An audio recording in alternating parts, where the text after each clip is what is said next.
Good morning, all. Welcome to Learners Academy.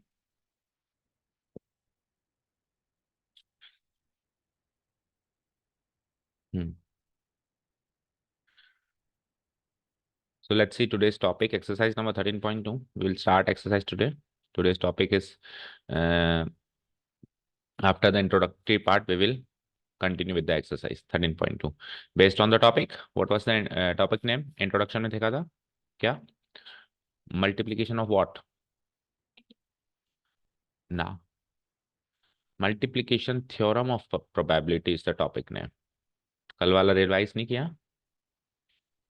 वही कर रहे थे, काम नहीं हुआ मतलब लास्ट के फॉर्मूला रह गए थे, बट दैट टॉपिक नेम तो सबसे पहले बताते हैं। हम्म। तो उसको अच्छे से, जब भी आप काम करो तो अच्छे से पहले थोड़ा सा करो, लेकिन शिद्दत से करो। उसको ऐसा नहीं टरकाना है, बस खत्म करना है, क्योंकि खत्म करके जाएंगे भी कहाँ है ना। इसलिए नोट्स बना के कौन सा, ये हमारे नोट्स पूरे हो जाएंगे तो हमको मार्क्स मिलेंगे। मार्क्स तब मिलेंगे जब हमको चीज आती है। और आपसे नोट्स बनवाने का एक पर्पस होता है, यहाँ करके घर जाके आप जब नोट्स बनाते हो तो उसका पर्पस मेरा क्या होता है कि आपका रिविजन हो जाए। तो हम उस पर्पस को सर्व करें। हम काम करना है, काम करना है, इस पर्पस को नहीं सर्व करें। मेरी तरफ से मत करो। मेरी तरफ से फुल आ जाती है, because now you are in class 12th। मैंने एक बार भी आपकी नोटबुक नहीं चेक करी कि आपने काम किया है कि नहीं किया। मेरी तरफ से अभी भी चाहे ऐसे नहीं कर रखा तो भी मत करो। कैसे भी करके आपको चीज टॉपिक आना चाहिए। अगर वो काम करके आता है तो ठीक है, कोई और तरीके से आता है तो वो आपकी मर्जी है। ओके, चलते हैं।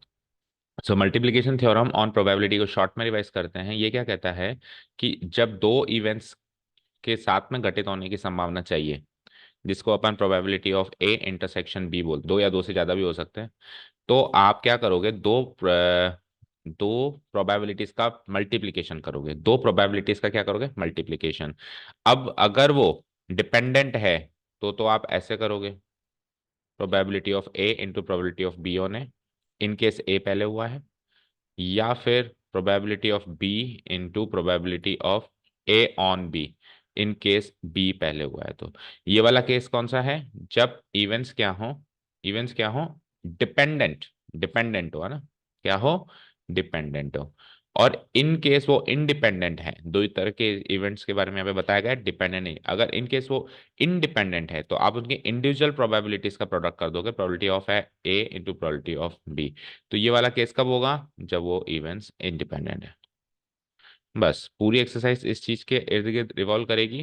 प्लस जो लास्ट में जाते जाते कुछ आपको नोट्स लिखवाए थे जो आपके पिछले क्लास से रिलेट करते हैं, उससे उससे कनेक्ट होके बहुत सारे क्वेश्चंस भरे पड़े हैं यहाँ पे। भाई देखो, एक और ये दो फॉर्मूला से कितने ही क्वेश्चन बना देगा वो, कितने बनाएगा, कितने क्वेश्चन है टोटल? तो 18 क्वेश्चंस केवल इन दो फॉर्मूला से बनाना, क्या क्या देगा वो, एक दे देगा, दो दे देगा, कुछ वर्ड प्रॉब्लम्स दे देगा, फिर क्या करेगा वो? तो फिर वो क्या करेगा, देखो ये तो आपने सॉल्व कर दिया ना, लेकिन अब ये कैसे पता करें, ये कैसे गिवन हो, तो ये कैसे कनेक्ट होता है, probability of A intersection B कैसे कनेक्ट होता है, probability of A union B से कहीं ना कहीं कनेक्ट होता है, ये probability of A dash intersection B से भी कनेक्ट होता है, यही चीज probability of A intersection B dash से भी कनेक्ट होती है, और यही चीज probability of A dash intersection B dash से भी कनेक्ट होती है। तो ये तो फॉर्मूला हो गया डायरेक्ट, लेकिन ये कनेक्शन इसका इन सबसे, तो इन सबसे रिलेटेड टॉपिक्स से भी हमको आने चाहिए जो हमने लास्ट में रिवाइज किए थे, है ना। ठीक है, मतलब क्लास 12 का टॉपिक ये है, बट 11th का बैकग्राउंड ये है, तो 11th का बैकग्राउंड हमको पता होना चाहिए पूरी एक्सरसाइज से कमांड करने के लिए। ठीक है, शुरू करें, चलते हैं। टॉपिक वेरी इजी है कि प्रोडक्ट करना है आपको दो इवेंट्स का साथ में आकर करवाने के लिए। जैसे पहला तो एक डायरेक्ट क्वेश्चन है, database, probability of A given है, प्रोबेबिलिटी ऑफ बी गिवन है, पता करो probability of A intersection B, A और बी के साथ में घटित होने की संभावना बताओ। आप कहोगे पहले आप ये बताओ कि इंडिपेंडेंट है या डिपेंडेंट, तो उसने क्या कहा, if A and B are independent events. तो पहला question is very much clear, दोनों का प्रोडक्ट कर देंगे। Here it is given that, here it is given that for for here is given that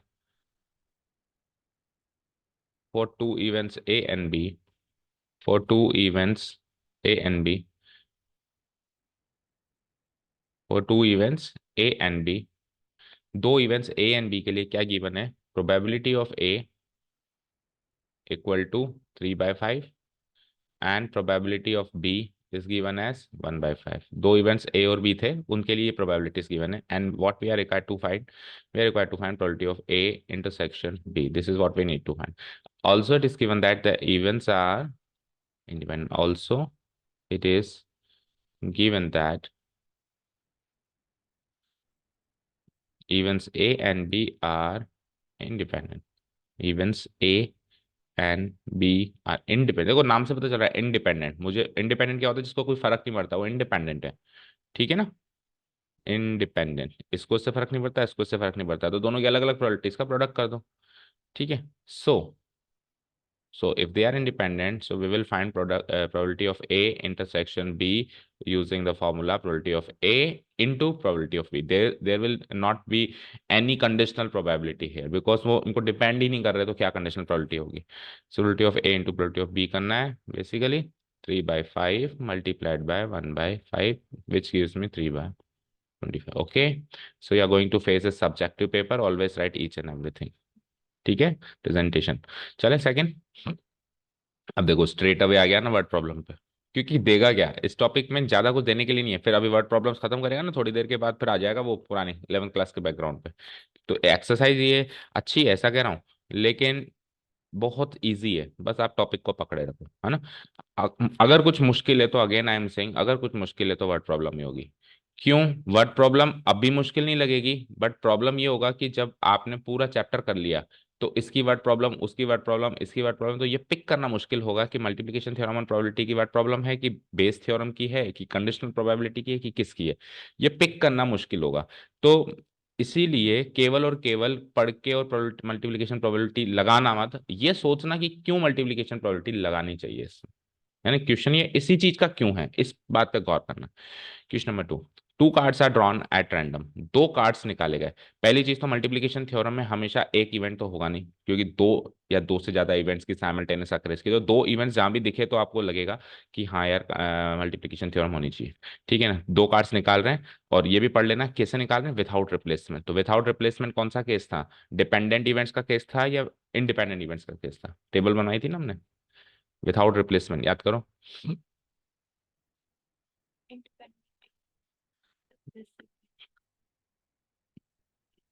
छोड़ो, आपको याद नहीं है, आप कॉमन सेंस से लगाओ। विदाउट रिप्लेसमेंट मतलब क्या होता है, कि अपने कार्ड्स निकाले वापस नहीं रखे।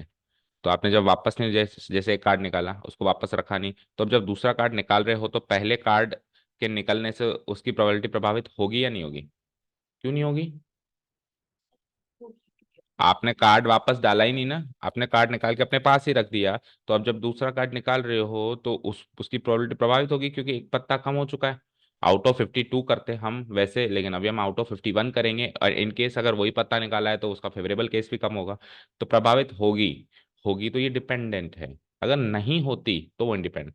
केवल और केवल एक केस इंडिपेंडेंट होता है, वो होता है सक्सेसिवली विथ रिप्लेसमेंट। ठीक है। तीन केसेस कौन से होते हैं, साइमल्टेनियसली, पहला केस। दूसरा केस सक्सेसिवली विथआउट रिप्लेसमेंट। तीसरा केस सक्सेसिवली विथ रिप्लेसमेंट। जिसमें से आखिरी वाला जो केस है सक्सेसिवली विथ रिप्लेसमेंट, वही इंडिपेंडेंट है। बाकी ये दो केस डिपेंडेंट है। कौन कौन से, एक तो साइमल्टेनियस अकरेंस वाला, और एक सक्सेसिवली विथआउट रिप्लेसमेंट, ये बीच वाला केस है। तो ये भी क्या है, डिपेंडेंट है। ठीक है, आगे बढ़ते हैं। From a pack of 52 cards, अरे shit, from a pack of 52 cards, one second,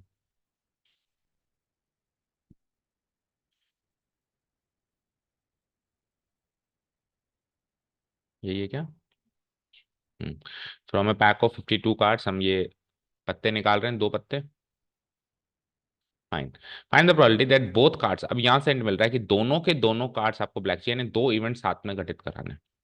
ठीक है, जिसमें एक ही पहला जो इवेंट हो घटित होगा उसकी प्रोबेबिलिटी में निकाल सकता हूँ, जो दूसरा घटित होगा उसकी प्रोबेबिलिटी में निकाल सकता हूँ। दोनों की घटित करानी है, दैट मीन्स इंटरसेक्शन करवाना है, दैट मीन्स मल्टीप्लिकेशन थ्योरम और प्रोबेबिलिटी लगेगी। ओके, चलिए तो करें इसको प्रेजेंट। पहला क्वेश्चन है तो प्रेजेंट अच्छे से कर देते हैं, फिर बाकी वर्ड प्रॉब्लम्स में थोड़ा सा डायरेक्ट करेंगे। Okay, two cards are drawn, है ना। तो here a random experiment is given of drawing two cards without replacement from a pack of 52 playing cards, है ना। Here a random experiment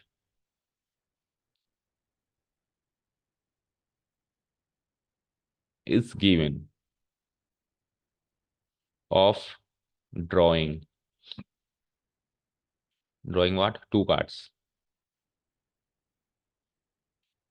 to cards without replacement, without, ये mention करना clearly है ना, without replacement. अब उसने नहीं कहा ना कि डिपेंडेंट है कि इंडिपेंडेंट, आपको पिक करना है, वर्ड प्रॉब्लम में आपको पिक करना है कि कौन सा केस है, और ये विथ रिप्लेसमेंट, ये डिपेंडेंट होगा या इंडिपेंडेंट होगा। From a pack of 52 cards, from a pack of 52 cards, तो ये हमने एक्सपेरिमेंट इंट्रोड्यूस कर दिया। एंड ऑब्वियसली 52 पत्तों में से दो पत्ते निकालने, तो सैंपल स्पेस तो बनाया नहीं जा सकता। सैंपल स्पेस बनाने लगूं, जैसे सर पहला पत्ता निकला होगा क्लब का 4, और लेट से दूसरा पत्ता निकला होगा स्पेड का 5, है ना, क्लब 4 स्पेड 5, ये तो एक केस बना।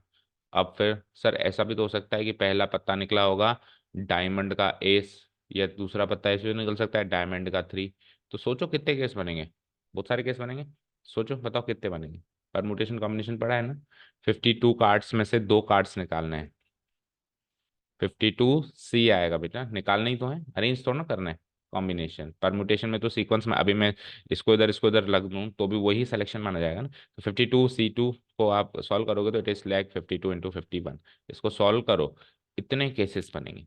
सो इट इज नॉट पॉसिबल।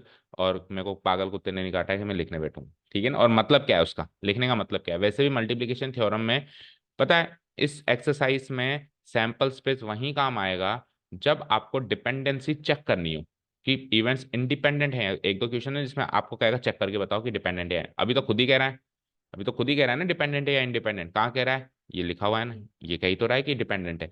तो खुद कह रहा है तो मैं सैंपल स्पेस क्यों ड्रॉ करूंगा, मैं तो, मेरे को तो नंबर से मतलब है, नंबर में वैसे निकालूंगा, ठीक है।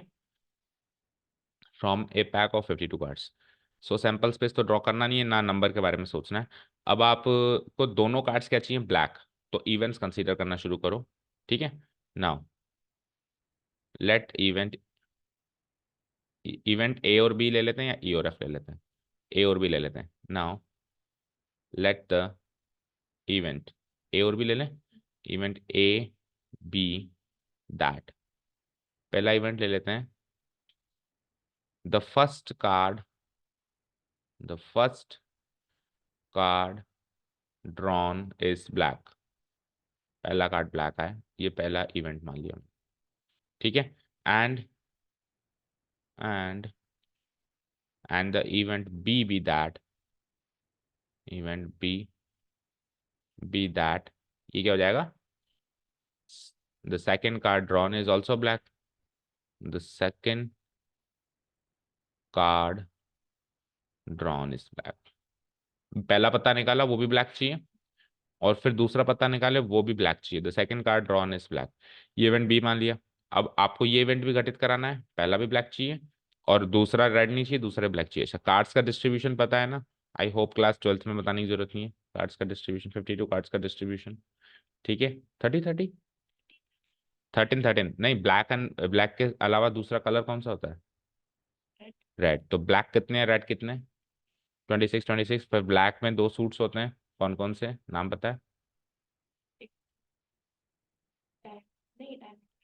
हम्म, ट्रे वाला, स्पेड एंड क्लब, हुक्म और चिड़ी, ठीक है। एंड रेड वाला डायमंड एंड हार्ट, ठीक है ना, पान और ईंट वाला, ठीक है।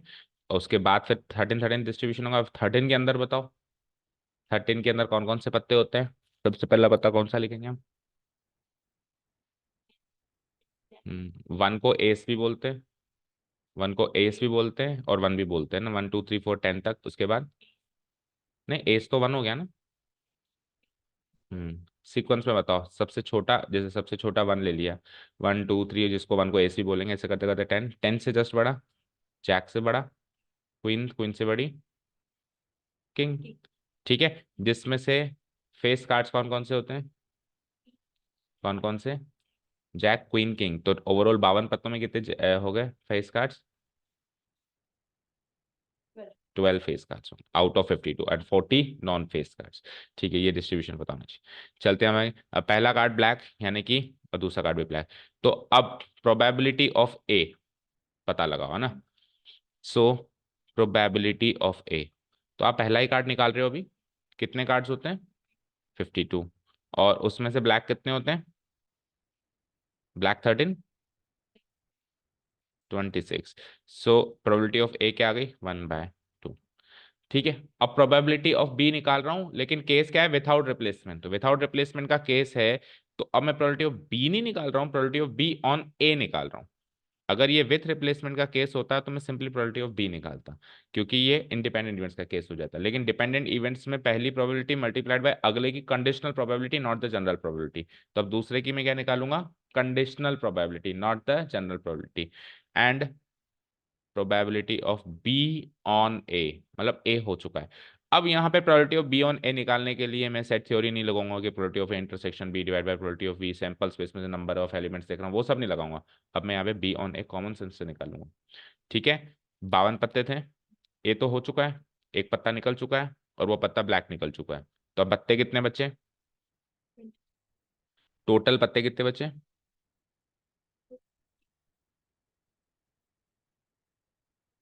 52 पत्ते थे। इवेंट ए हो चुका है, दैट मीन्स पहला कार्ड निकाला और ब्लैक निकल चुका है। तो अब टोटल कितने बचे हैं? 51 टोटल। और उसमें से आपको अगेन ब्लैक चाहिए, तो फेवरेबल ब्लैक होगी। ब्लैक कितने, फेवरेबल केसेस कितने बचे?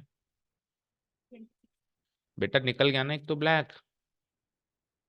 इवेंट ए हो चुका है, तो इवेंट ए हो चुका है तो ब्लैक निकल चुका है। तो फिर 26 में से एक तो कम करो ना। नहीं समझ आ रहा है क्या सृष्टि?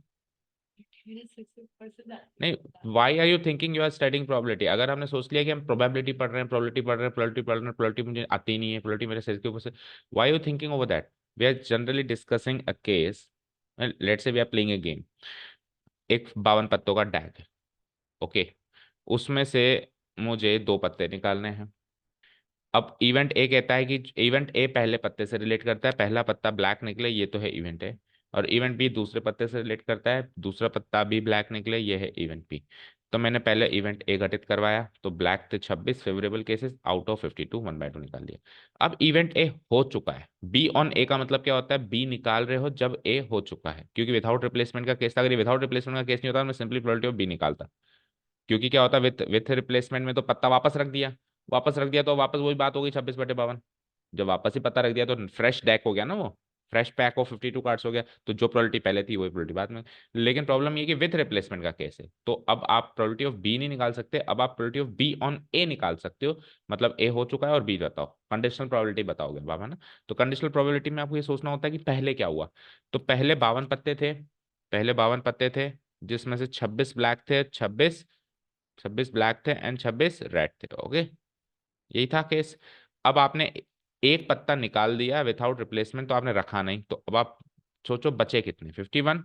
और वो पत्ता ब्लैक निकला है, क्योंकि इवेंट एक घटित हो चुका है। तो यानी कि इवेंट ए की जो भी फेवरेबल चीज थी वो हो चुकी है, ब्लैक आउटकम निकल चुका है, ब्लैक पत्ता निकल चुका है। तो इधर से टोटल में से कम होगा तो कौन सी कैटेगरी से कम होगा? इस कैटेगरी से कम होगा, क्योंकि ब्लैक तो निकल चुका है ना भाई। यहाँ टोटल से तो कम कर दिया, लेकिन इधर ब्लैक वाली कैटेगरी से निकला या रेड वाली कैटेगरी से निकला? ब्लैक वाली कैटेगरी, क्योंकि इवेंट एक घटित हो चुका है। 25। तो अब फेवरेबल केस है 25 और टोटल केस है 51, तो अब इसकी प्रोबेबिलिटी क्या हो गई? 25/51। समझ आया? हम्म। तो डोंट थिंक मच, ऐसे मत सोचो कि मैं प्रोबेबिलिटी पढ़ रही हूँ। अब से इस पूरे चैप्टर में यू विल नॉट थिंक कि वी आर स्टडिंग प्रोबेबिलिटी। बस आप ऐसे सोचोगे कि कोई नया, जब तक आप पुराना खाली नहीं करोगे ना तब तक नया नहीं समझ आएगा। अब पुराना आपने इतना भर रखा है कि प्रोबेबिलिटी मेरे को आती नहीं है, और वो इसलिए क्योंकि 11th क्लास की नहीं पढ़ी। 10th तक तो काफ़ी सरल थी, और 11th क्लास की पढ़ी नहीं। तो 11th क्लास में भी अच्छी खासे लेवल पे है प्रोबेबिलिटी वैसे, तो वो पढ़ी ही नहीं, और उसमें हो सकता है आपके मार्क्स नहीं आए हो या आपको समझ नहीं आए हो, एनीवेज कुछ भी बात रही हो। तो वो आपने बिठा रखा है माइंड में कि प्रोबेबिलिटी तो मेरे सिर के ऊपर से जाती है। ठीक है। नहीं समझना बिल्कुल। आप ऐसे सोचो नया टॉपिक पढ़ रहे हैं, बस ध्यान से सुनो बात को, है ना। ध्यान से सुनो और सोच के जवाब दो। 25/51। अब आपसे सवाल क्या था कि ए बी होना चाहिए और बी भी होना चाहिए, both the cards are black. देखो अगर मैं कहूँ ये, तो इसका मतलब है कि पहला पत्ता ब्लैक निकला। अगर मैं कहूँ ये, तो इसका मतलब है पहला पत्ता ब्लैक निकलने के बाद दूसरा पत्ता भी ब्लैक निकलना। लेकिन मुझे ये भी चाहिए, ये भी चाहिए, पहला पत्ता भी ब्लैक चाहिए और दूसरा पत्ता भी ब्लैक चाहिए। तो इस चीज को हम कैसे कहेंगे? A intersection B. Now probability, probability that both cards are red, ये चाहिए अपने को, probability that both cards are black, ये चाहिए आपको है ना, ये सवाल है हम। तो इसको मैथमेटिकली क्या लिखेंगे हम, is equal to probability of A intersection B. ठीक है, ऐसे ही तो लिखेंगे। तो इसको हम ऐसे ही लिखेंगे, तो एक लाइन लिखनी पड़ेगी, so by using multiplication theorem on probability, by using multiplication theorem on probability, theorem on probability, comma, ये चाहिए ना आपको, probability of A intersection B क्या होती है, प्रोबेबिलिटी ऑफ ए, क्योंकि हमने पहले ए घटित करा है, into probability of B on A, इन दोनों का प्रोडक्ट कर दूं। ठीक है, तो प्रोबेबिलिटी ऑफ ए क्या था, 1/2, and probability of B on A क्या था, 25/51। कुछ कट रहा हो तो देख लो, नहीं कट रहा, 25/102, चेक करो आंसर।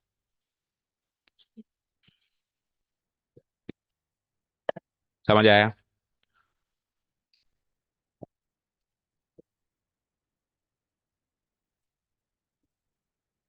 थोड़ी बहुत प्रॉब्लम आएगी तो वर्ड प्रॉब्लम्स में ही आएगी, उसमें भी इस स्टेज पे सोचना, थोड़ा सा इस स्टेज पे ध्यान से सोचना। पहले इवेंट की प्रोबेबिलिटी तो जल्दी से निकल जाती है, अब दूसरे में क्या हुआ, पहले क्या हुआ था, उसको मद्देनजर रखते हुए सोचना पड़ता है। ठीक है, चलें थर्ड क्वेश्चन।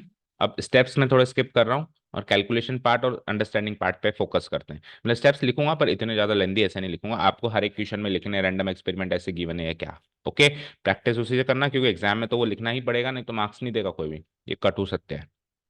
ठीक है, a box of oranges is inspected by examining three randomly selected oranges drawn without replacement, again without, ये तो पढ़ लिया करो सबसे पहले, जैसे क्वेश्चन पढ़ो ना, पेंसिल हाईलाइट कर लिया करो कि भैया विदाउट रिप्लेसमेंट है, बगल में डाल दिया करो डिपेंडेंट इवेंट है, डिपेंडेंट, यानी कि कंडीशनल प्रोबेबिलिटी लगेगी, इंडिविजुअल प्रोबेबिलिटी नहीं लगेगी। ठीक है, क्या कह रहा है कि एक बॉक्स ऑफ ऑरेंजेस है, मान लो कोई ऑरेंजेस का ट्रेडिंग करता है या उसका बिजनेस करता है, तो उसके पास फूड इंस्पेक्टर आ गया इंस्पेक्शन के लिए, भाई तू ताजे और अच्छे ऑरेंजेस देता है या सड़े गले देता है, तो नुकसान तो नहीं करता पब्लिक का। तो अब वो एक एक ऑरेंज को तो चेक नहीं कर सकता, तो उसने बॉक्स में से तीन रैंडमली बिना सोचे समझे विदाउट प्लानिंग अल्टप पे तीन ऑरेंजेस उठा लिए, भाई चेक कर ले, और विदाउट रिप्लेसमेंट उठाया, विदाउट रिप्लेसमेंट मतलब जो उठाया उसको रख दिया, अब वापस दूसरा नया उठा रहा है, फिर उसको रख दिया, फिर तीसरा नया उठा रहा है, ठीक है ना, तो तीन इवेंट्स होंगे। ओके, अब अगर तीनों ही उठाए हुए ऑरेंजेस अच्छे निकले तो ही बॉक्स अप्रूव होगा सेल के लिए, नहीं तो रिजेक्ट हो जाएगा। मान लो दो में से एक, तीन में से एक भी गंदा निकल गया, बैड निकल गया या सड़ा हुआ रोटन निकल गया, तो वी विल रिजेक्ट इट। ठीक है, तो क्या संभावना है कि 15 ऑरेंजेस हैं जिसके अंदर 12 तो अच्छे हैं और तीन बुरे हैं, 15 ऑरेंजेस का एक बॉक्स है जिसके अंदर हमको पता है कितने अच्छे हैं 12 और कितने बुरे हैं 3, ये अप्रूव हो जाए, इसकी क्या संभावना है। अब ये अप्रूव कब होगा, जब 15 में से जो आप तीन ऑरेंजेस निकाल रहे हो सारे के सारे इस कैटेगरी से निकले, एक भी उस कैटेगरी से नहीं निकले। अगर एक भी उस कैटेगरी से निकल गया तो वो रिजेक्ट हो जाएगा, ये काम मुझे करवाना है। तो इवेंट ए तो मान लूंगा पहला ऑरेंज इस कैटेगरी से निकले, गुड निकले, इवेंट बी मान लूंगा दूसरा भी इससे निकले, और इवेंट सी मान लूंगा तीसरा भी इससे निकले, इस तरीके से आगे बढ़ेंगे।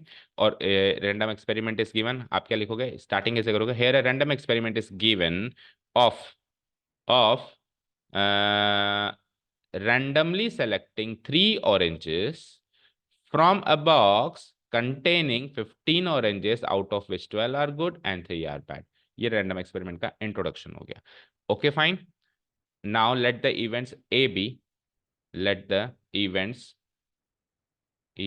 ए B and C, events A B and C B, अब तीनों को एक बार एक ही जगह लिख के हम इंट्रोड्यूस कर देते हैं। सो लेट से इवेंट ए यहाँ लिख देता हूँ, बी यहाँ लिख देता हूँ, सी यहाँ लिख देता हूँ। तो ए क्या लिखूंगा, the first orange selected, the first orange selected is good. Okay, बोलो। फिर the second orange selected is good, तीनों ही गुड चाहिए ना आपको, सेलेक्टेड इज गुड, एंड तीसरा क्या हो जाएगा, the third orange selected is good.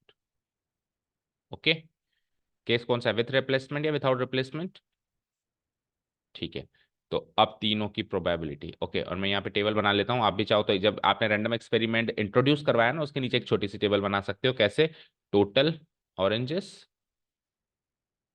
ठीक है, कितने हैं? 15। टोटल ऑरेंजेस 15, छोटी सी एक टेबल बना सकते हैं। And it is divided into two categories, good oranges and bad oranges. Good and bad, good and bad. तो गुड कितने हैं इसमें? 12 तो है गुड, एंड 3 है इसमें बैड। ये टेबल बनाने के दो फायदे हैं, एक तो आपको भी फ्लैश होता रहेगा, है ना, क्वेश्चन करने में मजा आएगा, आप टेबल से ही देख लोगे, बार बार स्टेटमेंट नहीं पढ़ोगे, और दूसरा प्रेजेंटेशन भी अच्छा लगेगा। तो ये रैंडम एक्सपेरिमेंट के बाद ये टेबल बना देना, फिर इवेंट्स कंसीडर कर देना। अब आपको तीनों ही ऑरेंजेस गुड चाहिए, अगर सेल करनी, अगर सेल के लिए अप्रूव करना है तो आपको ये भी इवेंट घटित कराना है, फिर सेकंड भी होना चाहिए, फिर थर्ड। तो एक्चुअली आपको A intersection B intersection C चाहिए। अब A intersection B intersection C अलग अलग प्रोबेबिलिटीज का प्रोडक्ट होगा, या पहली का प्रोबेबिलिटी का प्रोडक्ट और दूसरे का कंडीशनल और तीसरे का कंडीशनल प्रोबेबिलिटी का प्रोडक्ट होगा। ये पता चलेगा कि डिपेंडेंट है या इंडिपेंडेंट। तो क्या है वो? डिपेंडेंट, बिकॉज हम विथआउट रिप्लेसमेंट निकाल रहे हैं ना। मैं एक लाइन लिखता हूं यहाँ पे, प्रोबेबिलिटी ऑफ ए तो वैसे भी वैसे वही रहेगी विथ रिप्लेसमेंट या विथआउट, तो प्रोबेबिलिटी ऑफ ए तो ऐसे निकालो, है ना। तो नाउ प्रोबेबिलिटी ऑफ ए, क्योंकि फर्क तो बी और सी पे पड़ेगा, बाद में क्या हो रहा है। नाउ प्रोबेबिलिटी ऑफ ए तो ऐसे निकाल लो। गुड चाहिए, गुड कितने? फेवरेबल 12, आउट ऑफ टोटल कितने? 15। 12/15 कितने हो गए काट पीट के? 3/, 3 4 जा 12, तो 4/5। ये चांसेस हैं कि पहला ऑरेंज गुड निकले। अब दूसरा तो बी और सी तो डिपेंड करेगा ना, तो एक लाइन लिखनी पड़ेगी। Now since it is given, since it is given that the selection is done without replacement, since it is given that the selection of oranges is, या फिर that the oranges are selected without replacement, the oranges are selected without replacement, ये given है हमको। सो इसलिए, इसलिए अब B की probability नहीं निकालेंगी, है ना। एक लाइन और लिख सकते हैं, without replacement. So so events B and C, events B and C are dependent events on A, है ना। आर डिपेंडेंट इवेंट्स लिख के छोड़ दो, आर डिपेंडेंट इवेंट्स। भाई जो पहले करवाया वो तो ऑब्वियसली इंडिपेंडेंट था, लेकिन बी और सी अब ए पे डिपेंड करेंगे, क्योंकि विथआउट रिप्लेसमेंट है। इसीलिए अब बी की प्रोबेबिलिटी नहीं निकाल सकते, अब बी ऑन ए की प्रोबेबिलिटी निकाल सकते हैं। बी की निकाल ही नहीं सकते, निकालते कब? जब अपन विथ रिप्लेसमेंट का केस होता है ना। तो बी ऑन ए की प्रोबेबिलिटी, अब वापस कॉमन सेंस है, अब फोकस करो ये चीज। तो इवेंट ए घटित हो चुका है, तो इसमें से टोटल में से एक कम हो चुका है, और वो इवेंट ए क्या था? गुड कैटेगरी, तो इसमें से एक कम हो चुका है। तो अब फेवरेबल कितने बचे? 11, वेरी गुड। एंड टोटल कितने बचे? 14। कोई दिक्कत आई क्या? नहीं। चलो जी, प्रोबेबिलिटी ऑफ बी ऑन ए हो गया। अब सी निगेटिव करवाना है आपको, है ना। And probability of C on, तो सी जब आप घटित करा रहे हो तो ए और बी दोनों हो चुके हैं, तो या तो ए इंटरसेक्शन बी लिख सकते हैं, या फिर ए बी भी लिख सकते हैं शॉर्ट में। तो ये घटित कराना है, तो अब बी ए और बी दोनों हो चुके हैं, यानी एक और कम हो चुका है, और वो भी वापस वो भी गुड चाहिए था। ऐसे भी कर सकते, कई बार ऐसे भी कहता है कि पहला गुड चाहिए, दूसरा बैट चाहिए, फिर तीसरा गुड चाहिए, तो कब कब कब कौन सा किस किस कैटेगरी से कम हो, ऐसे सोचना पड़ेगा। ठीक है, तो -1, -1। अब कितने बचे सी के टाइम फेवरेबल? 10, और टोटल कितने बचे? 13। बताओ कोई दिक्कत आई? अब बस इसका इसका और इसका प्रोडक्ट करना है, क्योंकि तीनों घटित करवाना है, वेरी इजी। ठीक है। सो उसके बाद फिर नाउ, नाउ हमसे पूछा है probability that the box is approved, उसकी लैंग्वेज हमेशा यूज करनी है। उसने ऐसे नहीं कहा है कि तीनों ऑरेंजेस अच्छे हों, बात तो उसकी वही है, लेकिन उसने क्या कहा है? Find the probability that the box will be approved for sale, तो उसकी लैंग्वेज यूज करें, probability that the box will be approved for sale, approved for sale. ये जो प्रोबेबिलिटी होगी बॉक्स अप्रूव सेल के लिए अप्रूव होने की, ये एक्चुअली इक्वल है प्रोबेबिलिटी कि तीनों ऑरेंजेस गुड हो, है ना। All three oranges are good, दोनों एक ही बात है। All three oranges are good की प्रोबेबिलिटी निकालो, या बॉक्स अप्रूव फॉर सेल की निकालो, एक ही बात। All three oranges are good, all three oranges selected are good लिख देना, all three selected oranges, all three oranges मतलब कौन से ऑरेंज, ऑल थ्री यहाँ लिख देना, सेलेक्टेड ऑरेंजेस आर गुड। अब ये निकालने के लिए हम क्या करेंगे, दैट मीन्स इसको हम क्या कहेंगे, प्रोबेबिलिटी ऑफ ए भी होना चाहिए, बी भी होना चाहिए, सी भी होना चाहिए। और उसको फिर हम फॉर्मूला से कैसे लिखेंगे, प्रोबेबिलिटी ऑफ, यहाँ सामने लिख देता हूँ, इसको हम लिखेंगे probability of A B on A, इसको क्या आगे सी जब निकालेंगे तो सी ऑन ए बी या ए इंटरसेक्शन बी, समझ आया। ये कैसे आपने इसको डिस्ट्रीब्यूट किया, सामने लिख देना, using multiplication theorem of probability, using multiplication, मैं शॉर्ट में लिख देता हूँ, थ्योरम ऑन एमटीपी, ठीक है। चलिए तो इसकी वैल्यूज रखना है बस। अब क्या है, देखो आप देखो प्रोबेबिलिटी में लिखने का, ये स्टेप्स लिखने का ही काम जाता है, कैलकुलेशन तो कितनी सी है। तो आ जाओ 4/5, 11/14 एंड 10/13, कुछ अगर कट रहा हो तो देख लो, अदरवाइज करो मल्टीप्लाई। तो 5 से 2 कट रहा है, 5 1 जा 5, 5 2 जा 10, फिर 2 से 7 भी कट रहा है, दैट्स इट। तो 4 × 11 = 44, और नीचे 13 7 जा 91, चेक करो answer, 44/91 is the final answer. समझ आया। चलें नेक्स्ट पे, question number 4। A box, a fair coin, sorry, a fair coin and an unbiased die, है ना। एक फेयर कॉइन है, फेयर कॉइन मतलब हिडन टेल आने के बराबर चांसेस हैं, अनबाइस्ड है, 1 2 3 4 5 6, छह के छह ऐसे आने के बराबर के चांसेस हैं, ठीक है। Let event A be head appears on the coin, दोनों को उछाल रहे हो आप, है ना। पहली बात तो देखो, कॉइन और डाई जैसे ही दिखे ना, देखते ही कह दिया करो कि ये तो इंडिपेंडेंट इवेंट्स है, क्योंकि कॉइन पे क्या आ रहा है उसका डाई पे क्या फर्क पड़ेगा, चाहे साथ में उछालो, चाहे एक कर एक के बाद एक उछालो। तो कुछ इवेंट्स तो ऐसे होते हैं बॉर्न इंडिपेंडेंट है, वो तो जैसे प्रेजेंट हुए उसी टाइम क्लियर हो गया कि तो इंडिपेंडेंट है, ठीक है। और उसके बाद जब हमको पता होता है कि इंडिपेंडेंट है तो फिर क्वेश्चन करने का अलग मजा आता है, ठीक है। तो ये इंडिपेंडेंट है। इवेंट ए क्या कह रहा है कि कॉइन उछाला तो उसमें हेड आना चाहिए, इवेंट बी क्या कह रहा है जब डाई उछाला तो उसमें 3 आना चाहिए। अब देखो चेक करवा रहा है, चेक करवा रहा है ए और बी। अब पता है जब बहुत ही साफ साफ पता होता है ना कि इंडिपेंडेंट है या डिपेंडेंट, तो फिर क्वेश्चन बदल देता है, अब चेक करके बताओ। तो ये चीज तो पता है, कैसे चेक करें, तो मैंने आपको क्या बताया था, जब इंडिपेंडेंसी चेक करनी हो तो अब सैंपल स्पेस बनाना पड़ेगा, और थोड़ा सा पीछे जाके, जैसे अपन इवेंट स्पेस बना रहे थे, सैंपल स्पेस बना रहे थे, आइटम्स पिक कर रहे थे, उस वाले तरीके से करना पड़ेगा। तो किस किस में इंडिपेंडेंसी चेक करवा रहा है, इसमें और इसमें भी चेक करवा रहा है, ठीक है। तो सैंपल स्पेस बनाना पड़ेगा इसमें, ठीक है ना। तो a fair coin and an unbiased I are toss, तो उसका सैंपल स्पेस क्या बनेगा, क्या लिखूंगा, here random experiment is given,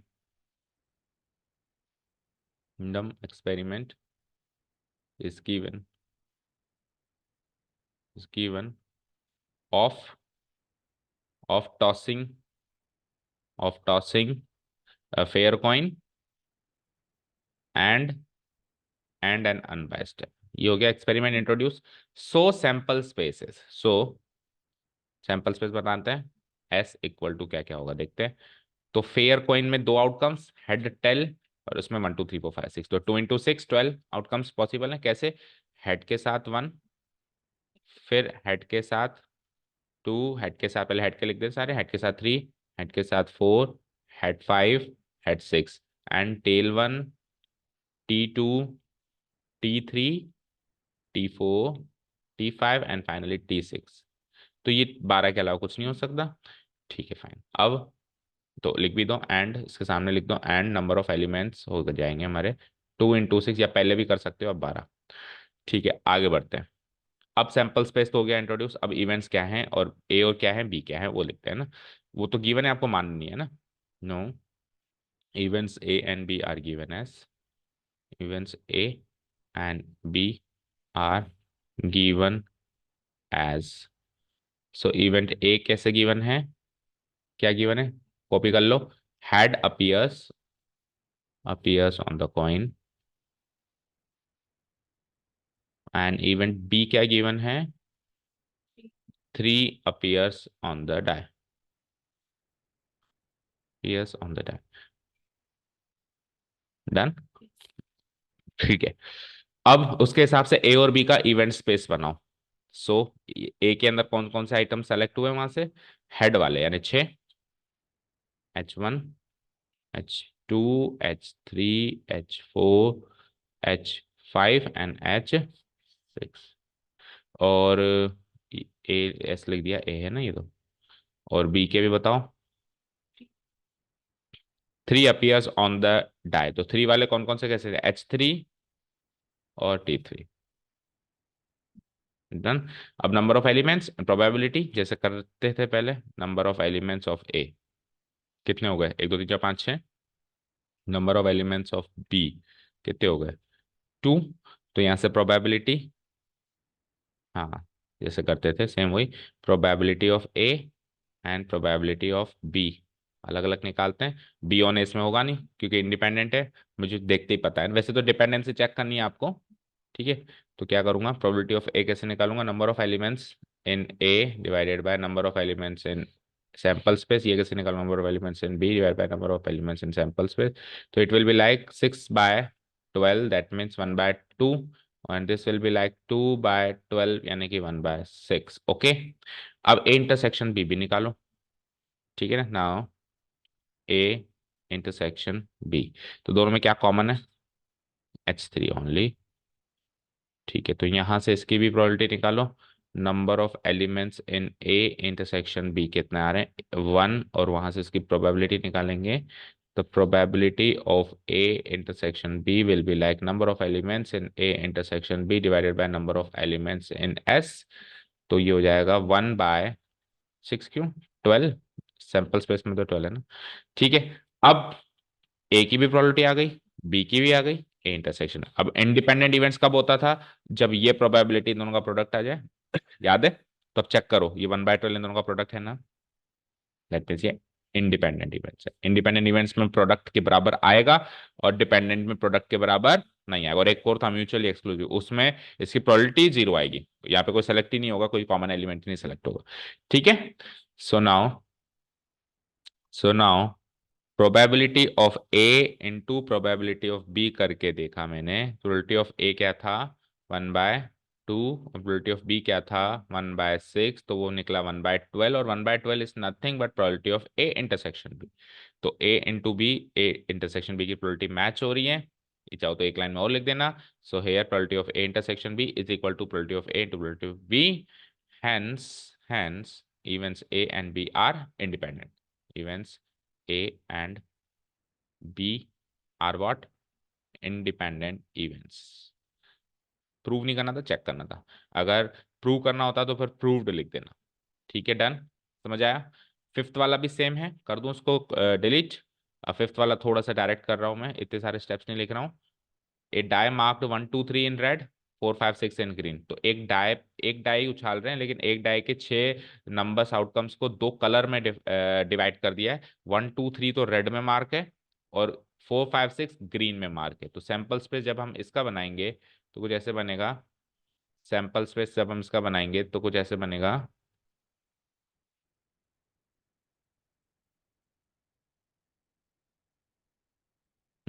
कैसे बनेगा, रेड में क्या मार्क है, 1 2 3, 1 2 3, कॉमा। और ग्रीन में कौन सा मार्क है। तो you will not have the luxury of using colours in your exams.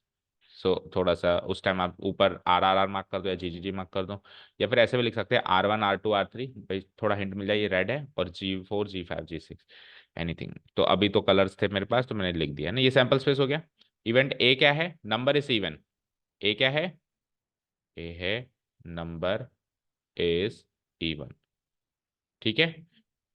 ठीक है। तो इवेंट ए है नंबर इज इवन, तो इवेंट ए का सैंपल इवेंट स्पेस बताओ। नंबर इवन चाहिए, इवन कौन कौन से, 2 4 6। ठीक है। ठीक है, इवेंट बी कैसे डिफाइन है, number is red, red colour का है मतलब नंबर है ना। तो रेड कलर के 3 इवेंट्स हैं, 3 इवेंट्स पॉइंट्स बनेंगे, 1 2 3। ठीक है, और ये बी का इवेंट स्पेस बन गया, बन गया। अब वही चेक करना है आपको, तो ए इंटरसेक्शन बी भी चाहिए फिर तो। सो ए इंटरसेक्शन बी क्या हो जाएगा, दोनों में कॉमन बताओ क्या है, ओनली 2।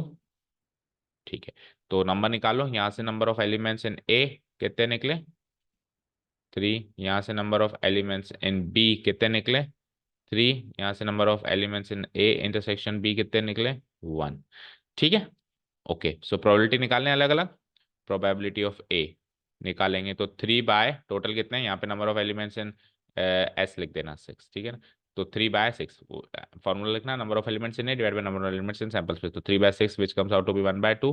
प्रोबेबिलिटी ऑफ बी बताओ, number of elements in B कितने हैं 3, और वो भी टोटल नंबर ऑफ एलिमेंट्स 6, तो ये भी 1/2। Probability of A intersection B, इसका भी फॉर्मूला लिख देना, number of elements in A intersection B, तो 1/6। So 1/6 is the product of 1/2 और नॉट, नॉट, तो फिर ये इंडिपेंडेंट नहीं है, ठीक है ना। सो वही पहले की तरह, now probability of A into probability of B is equal to, is equal to 1/2, 1/2 into 1/2 which comes out to be 1/4, which is हरगिज not equal to probability of A intersection B. So here probability of A intersection B is not equal to A into B, hence events A and B are not independent. Events A and B are not independent. सो दोनों question समझ में आए। और ये चीज याद रख लेना कि अगर डिपेंडेंसी चेक करनी हो तो फिर आपको सैंपल स्पेस के थ्रू ही चलना पड़ेगा, ऐसे नहीं चल सकते। देखो जब इंडिपेंडेंसी चेक नहीं करनी होती है तो इसका आंसर निकालना होता है, पिछले सारे क्वेश्चन में इसका आंसर निकाल रहे हैं साइमल्टेनियस अकरेंस का, तो इसका आंसर जब हम निकाल रहे हैं तो हम विदाउट सैंपल स्पेस इसलिए चल पा रहे हैं क्योंकि इसका आंसर हम निकाल रहे हैं। अभी इसका आंसर थोड़ा निकालना है, अभी इसका आंसर बाकी आंसर से कैसे रिएक्ट कर रहा है वो सोचना है, तो इसलिए अपने को सैंपल स्पेस सोचना। और इंडिपेंडेंसी अब आप सोचो, देखो पहला क्वेश्चन पढ़ते ही पता चल गया, एक डाय है एक कॉइन है, डाय कॉइन पे क्या चाहिए था उसमें हेड, है ना, और डाय पे क्या चाहिए था 3। तो मैंने कॉइन उछाला, मान लो कॉइन पे हेड आया टेल आया, अब मैं डाय उछाल रहा हूँ तो उसका क्या ही फर्क पड़ेगा कि उस पे हेड आया था या नहीं आया था, या टेल आया था या नहीं आया था, कोई फर्क पड़ेगा। चलो किसी ने कहा सर पहले डाय उछालो, पहले डाय मैंने उछाला, उस पर जो भी आया ठीक है मार्क कर लिया। अब मैं हेड कॉइन उछाल रहा हूँ तो क्या फर्क पड़ेगा कि उस पे 1 आया था 2 आया था, तो उसका फर्क पड़ेगा क्या, कॉइन पूछेगा क्या भाई इसमें 3 आया तो मैं हेड दूंगा नहीं तो नहीं दूंगा, कोई फर्क नहीं पड़ेगा। दोनों को साथ में उछालो तो भी एक दूसरे को कोई फर्क, तो वो तो साफ साफ पता चल रहे थे इंडिपेंडेंट, यहाँ पे डिपेंडेंट है। क्यों, क्योंकि ए क्या कहता है इवन आना चाहिए, बी क्या कहना है रेड आना चाहिए। अब अगर ए इवेंट घटित हुआ है दैट मीन्स 2 4 6 में से कोई एलिमेंट निकला है, निकला है तो अब रेड कलर का एक निकल गया ना, निकल गया रेड कलर का एक, फेवरेबल केस एक कम हो गया, टोटल भी कम हो गया, तो इसकी इवेंट पे फर्क पड़ेगा। चलो पहले अगर रेड निकल गया तो पहले रेड निकल गया मतलब 1 2 3 निकल गया, तो 1 2 3 निकल गया तो अब इवन निकालोगे तो एक इवन निकल गया आपका, 1 2 3 में एक फेवरेबल केस निकल गया तो उसमें भी फर्क पड़ेगा, ठीक है ना। तो इस तरीके से सोचना है। नेक्स्ट कौन सा क्वेश्चन है अभी, 6। अब 6 तो अगेन इजी आ गया है ना, 6 तो बहुत सरल है भाई। अभी तक अपन जो probability of A, probability of B, probability of intersection भी निकाल रहे थे वो तो निकली निकलाई पड़ी है, बस आपको चेक करना है कि आर दिस इंडिपेंडेंट, इंडिपेंडेंट और नॉट, करो प्रोडक्ट। ये तो वो हो गया जैकपॉट लग गया है, तो पहले करना चाहिए था 3/5 इंटू 3/10, सो ये इसको सॉल्व कर दो, कुछ नहीं कटा, 9/50 which is not equal to probability of E intersection F, so E and F are not independent, very easy. तो पहले 6 क्वेश्चन आना चाहिए था एक्चुअली एक्सरसाइज की सीक्वेंस में, फिर फोर्थ फिफ्थ वर्ड प्रॉब्लम पहली बार ऐसा हो वर्ड प्रॉब्लम पहले आ गई और डायरेक्ट क्वेश्चन बाद में आ रहा है, ठीक है। एनीवेज आ जाओ 7th पे आ जाओ। Given that the events A and B are probability of A, अब सारे कुछ एक क्वेश्चन ऐसे हैं जिसमें वर्ड प्रॉब्लम्स खत्म हो गई हैं, अब क्या है वो 11th की नॉलेज काम आएगी अब, है ना। तो प्रोबेबिलिटी ऑफ ए गिवन है, ए यूनियन बी गिवन है, प्रोबेबिलिटी ऑफ बी की वैल्यू पी गिवन है और पी निकालना है, that means probability of B निकालनी है, ठीक है। पहला केस म्यूचुअली एक्सक्लूसिव इवेंट्स का है, दूसरा केस इंडिपेंडेंट इवेंट्स का, ठीक है। तो सरल होता है ये question comparatively to word problems. तो हेयर जो जो चीजें गिवन है मैं मार्क कर देता हूँ, it is given that, tell me क्या क्या गिवन है, प्रोबेबिलिटी ऑफ ए गिवन है क्या 1/2, probability of A union B को तो प्रोसेस करेंगे, पहले ये लिख देते हैं, प्रोबेबिलिटी ऑफ बी क्या गिवन है पी, अब क्या गिवन है and probability of A union B given है, इसको लास्ट में इसलिए लिख रहा हूँ क्योंकि इसी को तो प्रोसेस करके कुछ निकालूंगा मैं 3/5, तो अब मैं इसको प्रोसेस करूंगा, तो प्रोसेस करेंगे तो probability of A union B का फॉर्मूला एक्सपेंशन पता होना चाहिए, क्या होता है ये, probability of A plus probability of B minus probability of A intersection B, इसकी वैल्यू 3/5 हो गई, जो जो वैल्यू मुझे पता है मैं मार्क करता हूँ। तो प्रोबेबिलिटी ऑफ ए की वैल्यू है हाफ, बी की पी, और ये तो पता करना है, ठीक है, इज इक्वल टू 3/5। तो यहाँ से probability of A intersection B निकालूंगा, तो उसको उधर ले जाऊं और इसको इधर ले आऊं, तो क्या हो जाएगा 1/2, 3/5 इसके बाद ले आओ, -3/5, लास्ट में लिख दो पी। थोड़ा सा सॉल्व करो, तो 5 और 2 का एलसीएम 10, तो 10 लूंगा ना, 5 वन जा 5, 5 -6, 5 वन जा 5, तो क्या हो जाएगा -1/10, तो पी -1/10। डन। नाउ अब पहला केस है, अब आपको यहाँ से पी की वैल्यू निकालनी है ना। पहला केस क्या है, events A and B are events A and B are mutually exclusive events। तो जब इवेंट्स म्यूचुअली एक्सक्लूसिव हैं तो ए इंटरसेक्शन बी की प्रोबेबिलिटी क्या होती है, टेबल में भी लिखी थी, बताओ, 0 होती है। हमारी क्या निकली, उसको यहाँ रख दूं तो P सॉल्व हो जाएगा, P -1/10 equal to 0 implies P equal to 1/10। पहले क्वेश्चन का आंसर सॉल्व। सेकेंड में क्या कह रहा है, independent events A and B are independent events. ठीक है, सो अगर इंडिपेंडेंट होता है तो इनमें क्या कनेक्शन होता है, probability of A intersection B कैसे निकाली जाती है फिर, probability of A multiply probability of B. ठीक है, that is value put up करूं, probability of A intersection B क्या है, 3/5, नहीं सॉरी P -1/10, वो तो यूनियन की है, P -1/10, probability of A half और बी पी, इसको सॉल्व करके पी निकालना है। सो ये P/2 हो गया एक तरीके से, 1/2 इंटू पी, P/2, तो P/2 को तो इधर ले आओ, -1/10 को उधर ले जाओ, तो P -P/2 और उधर 1/10 इम्प्लाइज P -P/2 यानी P/2 इक्वल टू 1/10। तो 2 से 5 कट गया, तो P की वैल्यू क्या आ गई, इम्प्लाइज P की वैल्यू आ गई 1/5। मैच करो दोनों का आंसर। पहले केस में 1/10 है, दूसरे केस में 1/5।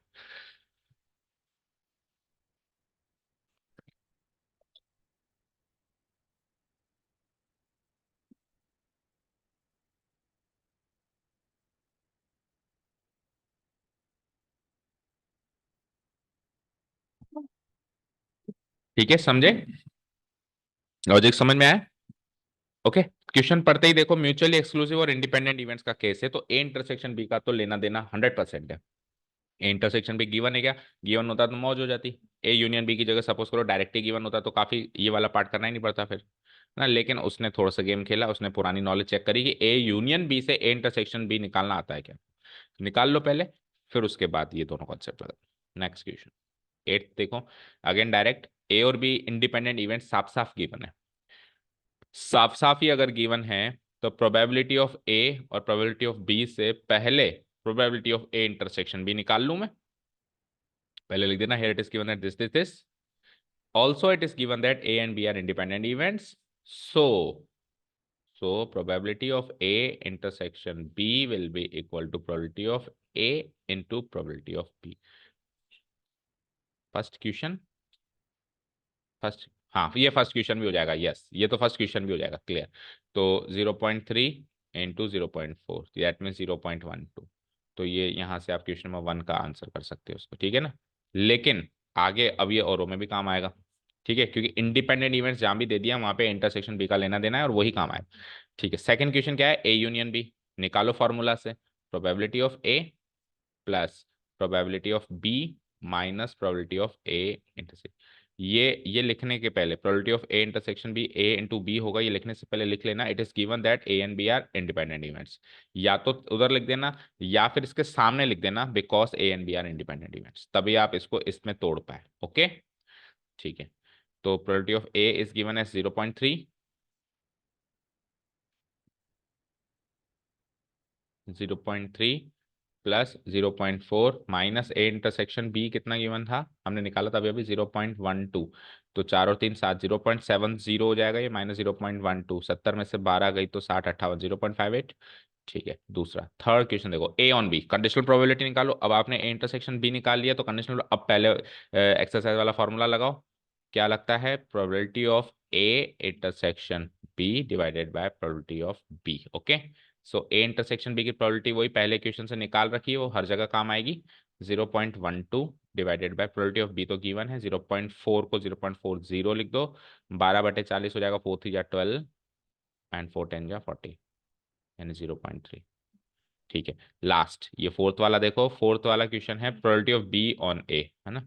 तो इसको इधर देख लो, इसको फॉर्मूला में कैसे रखूंगा, वही ऊपर तो इंटरसेक्शन बी आएगा, नीचे लेकिन अब ए आएगा, उसमें बी आया था इसमें ए आएगा। So probability of A intersection B 0.12 और ए क्या है, ए 0.30 कर दूं उसको। सो इट इज लाइक किससे कटेगा, 3 से, 3 4 जा 12, 3 10 जा 30, 0.4। मैच करो चारों के आंसर्स।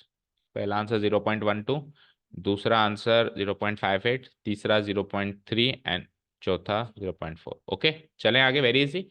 नाइन्थ, ए और बी दो इवेंट्स हैं, ए की प्रोबेबिलिटी ये है, बी की ये है, ए इंटरसेक्शन बी की दे रखी है, आपसे पूछा है not A and not B. अब आप बताओ not A and not B का मतलब, अगर आपको नहीं पता हो, डी मॉर्गन लॉ नहीं लगाना आता हो, तो आप ये क्वेश्चन नहीं कर सकते, है ना। सो यू कैन नॉट से कि, तो जो आपने पढ़ा है पिछले साल का कॉन्सेप्ट था, not A and not B आ गया ना इस साल, रिवीजन पिछले साल का इसलिए जरूरी था। तो here it is given that, ये लिख देना पहले तो, फिर ये लिख देना, फिर ये लिख देना, जो जो गिवन है। अब probability of not A, so so probability of not A and not B का मतलब क्या होगा, मैथमेटिकली कैसे लिखेंगे।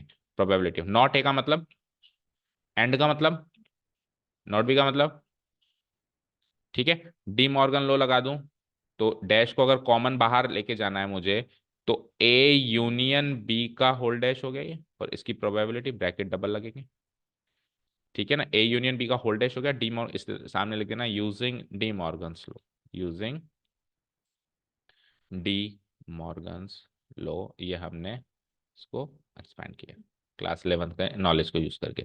अच्छा जी, किसी के भी डैश की प्रोबेबिलिटी 1 में से उसी की प्रोबेबिलिटी को माइनस करके मिलती है।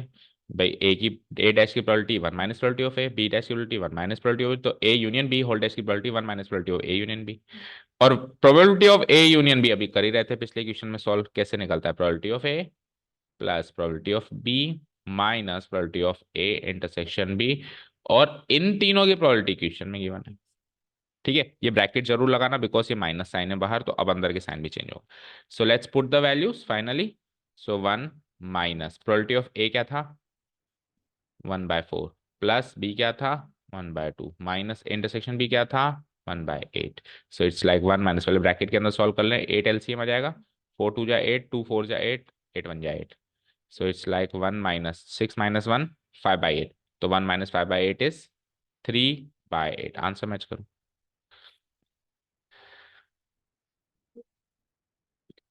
ठीक है, अब मैं इसको दूसरी अप्रोच से करवा रहा हूँ। हाँ, इसकी अप्रोच कल जाते जाते मैंने आपको कुछ लॉस बताए थे कि वो आपको नोट भी करने हैं, और इसी एक्सरसाइज में शायद क्वेश्चंस भी हैं, क्वेश्चंस तो आ ही गया, मतलब प्रूफ भी है उसका, उसको प्रूफ भी है, वो प्रूफ भी इंपॉर्टेंट है, फ्रॉम एग्जामिनेशन पर्सपेक्टिव भी वो 2 नंबर का प्रूफ कई बार आता है। तो चलूँ उस अप्रोच पे मैं, इसको मैं डिलीट करूँ या नेक्स्ट पेज पे आ जाते हैं। अप्रोच नंबर 2 में हमको पहले ये चेक करना होता है कि प्रोबेबिलिटी ऑफ ए बी और ए इंटरसेक्शन बी की मदद से इंडिपेंडेंसी चेक करनी होती है कि ए और बी इंडिपेंडेंट है या नहीं है। अभी अप्रोच 1 में कहीं भी मैंने इंडिपेंडेंसी चेक नहीं करी, क्लास 11th की नॉलेज को यूज किया, डी मॉर्गन लगाया, ए यूनियन बी को एक्सपेंड किया। लेकिन अब जो मैं कह रहा हूँ वो 12th क्लास की एडवांस नॉलेज के हिसाब से कह रहा हूँ कि आप ए और बी की इंडिपेंडेंसी चेक करो, वही कैसे, इन दोनों का प्रोडक्ट ये आता है या नहीं आता है। So you can see here approach 2 में मैं क्या करूंगा, probability of A into probability of B करके देखूंगा तो ये 1/4 इंटू 1/2 हो जाएगा, which is equal to 1/8, and which is clearly equal to probability of A intersection B. ठीक है, तो ये दूसरी अप्रोच तब ही लग सकती है जब ये हो, अगर ये ना हो तो फिर लग ही नहीं सकती है, मतलब ए और बी इंडिपेंडेंट आएंगे तभी मैं दूसरी अप्रोच का काम काज शुरू करूंगा, नहीं तो कर ही नहीं सकता। ठीक है, तो मैं क्या कहूंगा, implies events A and B are independent कह दूंगा, अभी जैसे पहले इंडिपेंडेंसी चेक कर रहे थे, आर इंडिपेंडेंट। ठीक है, इससे क्या मिला सर आपको, इससे मुझे बहुत गहरी चीज मिल गई। आपको क्या चाहिए था, नॉट ए यानी ए डैश, और नॉट बी यानी बी डैश।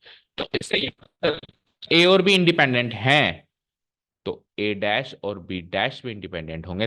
4 सेट बनवाए थे मैंने, याद आ गया जाते जाते कि ए और बी अगर इंडिपेंडेंट निकल जाए या गिवन हो तो ए डैश और बी डैश भी इंडिपेंडेंट होगा, ए और बी डैश का कॉम्बिनेशन में इंडिपेंडेंट होगा, और ए डैश और बी का कॉम्बिनेशन में इंडिपेंडेंट होगा।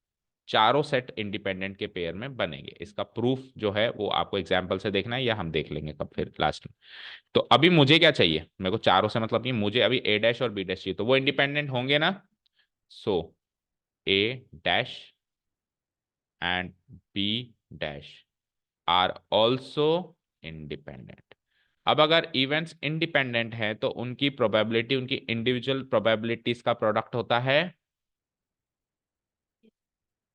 अभी इसको चेक किया ना, उससे प्रूव हुआ इंडिपेंडेंट है, उससे ये प्रूव हुआ इंडिपेंडेंट है, तो अब जब ये इंडिपेंडेंट था क्योंकि ए इंटरसेक्शन भी ए इंटू बी हो रहा था, ये इंडिपेंडेंट है, तो अब इसका रिजल्ट क्या निकलेगा, इसका रिजल्ट ये निकल जाएगा कि probability of A dash intersection B dash जो होगी इनकी इंडिविजुअल प्रोबेबिलिटीज का product, probability of A dash into probability of B dash.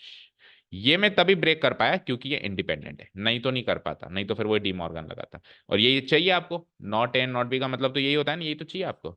तो इसको निकालने के लिए ए डैश की प्रोबेबिलिटी, ए डैश की प्रोबेबिलिटी नहीं है आपके पास, कोई बात नहीं, one minus probability of A कर दो whole multiplied by one minus probability of B कर दो। फाइन, चाहो तो आप प्रोबेबिलिटी ऑफ ए डैश और बी डैश पहले ही निकाल के रेडी रखना, जैसे आप वो रखो, नहीं तो इधर निकाल लेना। So it is like one minus probability of A क्या है 1/4 and one minus probability of B क्या है 1/2। सॉल्व कर दूं मैं। सो 1 - 1/4 इज 3/4 और 1 - 1/2 इज हाफ, इट इज 3/8। पहले भी 3/8 ही आई थी क्या, पहले भी 3/8 आई थी, अभी भी 3/8 आई। सो आप दोनों अप्रोचेस नोट कर लेना आपके नोट्स में, and in exam you can write any approach you want. ठीक है बेटा, चलें 10th क्वेश्चन पे, कर दूं उसको डिलीट। क्वेश्चन नंबर 10 जो है देखते हैं क्या है। अब वो इंडिपेंडेंसी चेक करो, आधे से ज्यादा क्वेश्चन में इंडिपेंडेंसी चेक हो रही है। ए की प्रोबेबिलिटी गिवन है, बी की गिवन है। अब इंडिपेंडेंसी चेक करने के लिए ए इंटरसेक्शन बी की मिलती तो मजा आ जाता, तो इंडिपेंडेंसी फटाफट से चेक हो जाती, इनका प्रोडक्ट अगर उसके बराबर आता तो होता। लेकिन इसने ये नहीं दे के अब की बार ये दे दिया, ये दे दिया, तो इससे ये पता करना पड़ेगा, इससे ये पता करना पड़ेगा, समझ गए। और पता करके फिर वही चेकिंग, जैसे चेकिंग कर रहे थे अभी अभी तक अपन। ठीक है,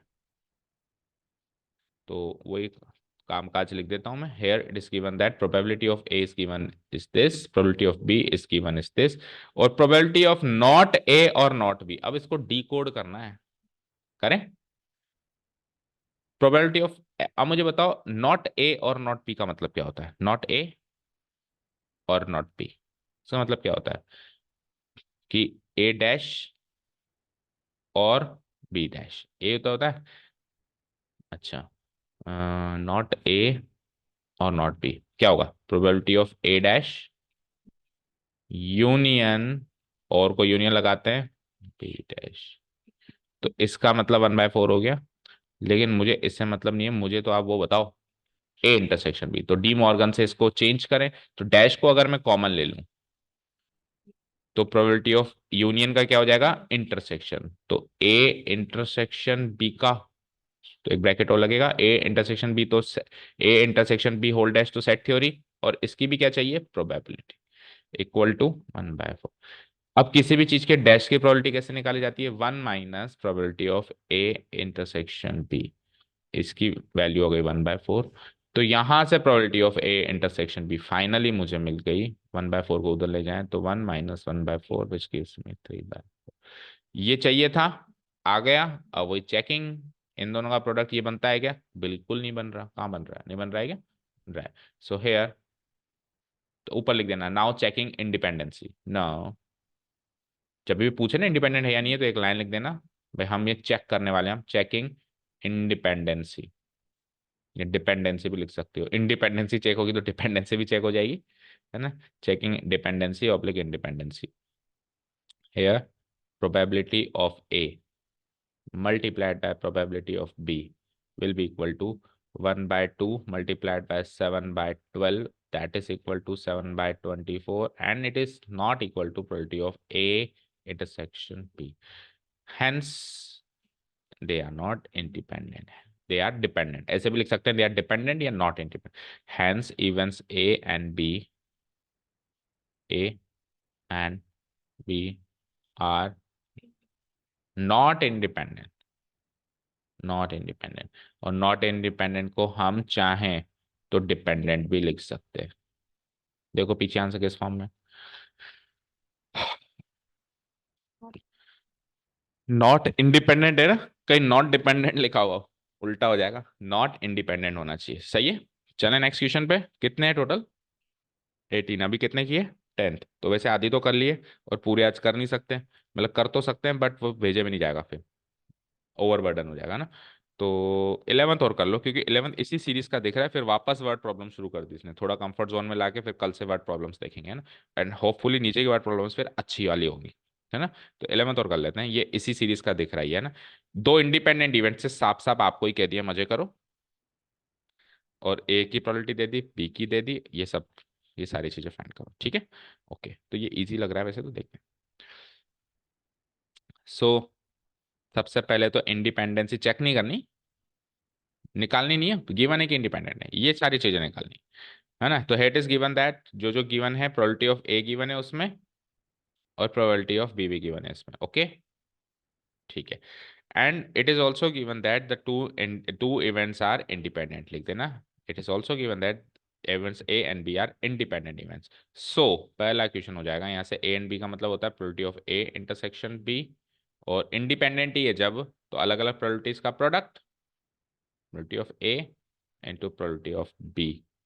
That means 0.3 into 0.6, 0.3 into 0.6 यानी कि 0.18, ठीक है। दूसरा क्वेश्चन क्या है, probability of A and not B. अब इसको डी कोड अच्छे से करना, चलो मैं लिख ही देता हूँ।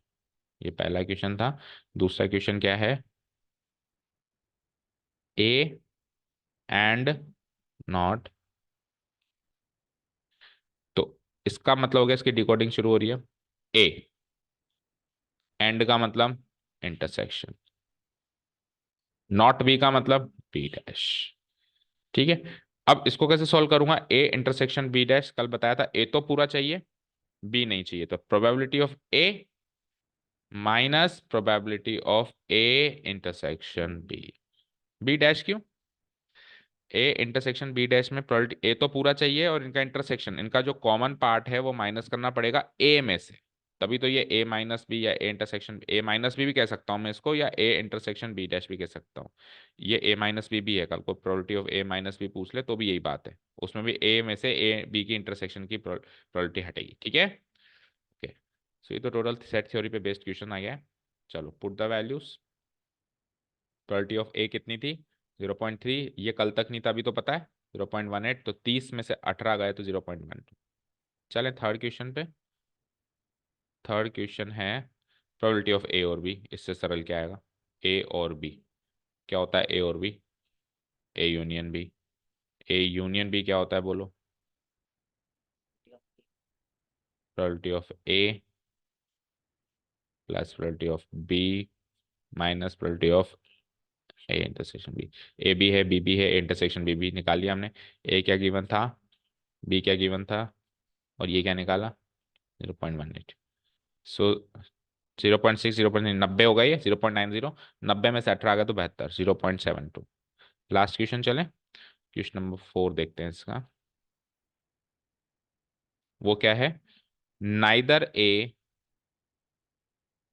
Neither A nor be.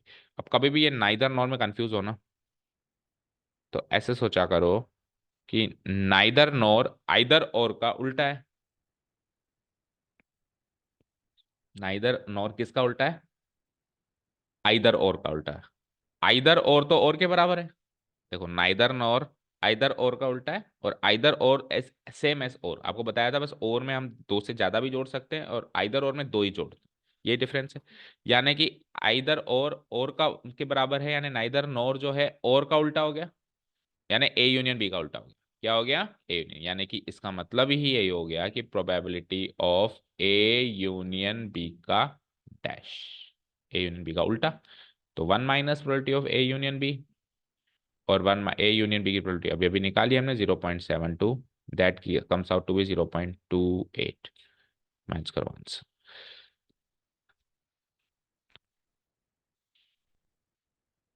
अब चारों को डिफरेंट अप्रोच से, चारों को नहीं, तीन को, क्योंकि ए और बी इंडिपेंडेंट इवेंट्स गिवन है।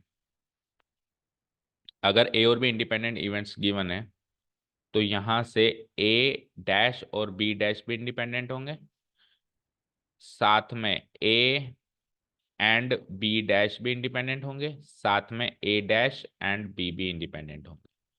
इस थ्योरम को यूज करेंगे हम। ठीक है, जहां जहां यूज, अब पहले में तो वैसे भी इंटरसेक्शन ऐसे ही होगा। तो ये मैंने क्या कहा, ये थ्योरम कब यूज कर सकते हैं, जब ए और बी इंडिपेंडेंट हो, नहीं तो इसकी शुरुआत ही नहीं हो सकती। अब वो पिछले क्वेश्चन हमने चेक किया था, इसमें साफ साफ गिवन है, तो मैं यूज कर सकता हूँ। पहले में तो कोई दिक्कत नहीं है ना। दूसरे में देखो, ये चाहिए था ए और बी डैश दोनों इंडिपेंडेंट है।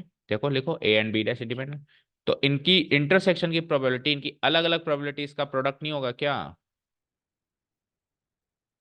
ए की और बी डैश की अलग अलग, क्योंकि इंडिपेंडेंट है।